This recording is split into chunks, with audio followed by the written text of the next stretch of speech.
આજથી અમદાવાદમાં નહીં મળે રિક્ષા કે ટેક્સી 2.5 લાખ રિક્ષા 80,000 ટેક્સી આજથી એમના પૈડા થંભી જશે। રિક્ષા ચાલકોએ ઓનલાઈન એપ્લિકેશન ચાલતા સફેદ નંબર ધરાવતા ટુ વ્હીલર બંધ કરાવવા માટે ઝુંબેશ ચલાવી છે। આજરોજ 11 વાગે જીએમડીસી ગ્રાઉન્ડમાં 150 થી 200 ટેક્સી ડ્રાઈવર હડતાલ પર ઉતર્યા છે।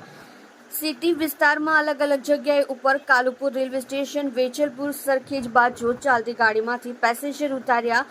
આજથી 4 દિવસ હડતાલ રહેશે। ન્યૂઝ એન્કર ગુજરાત મિશ્રાની સાથે રિપોર્ટર શાહરૂખ ખોખર, અહેમદાબાદ ને જુઓ બ્યુરો ચીફ સોમવાર ટાઈમ ન્યૂઝની સાથે।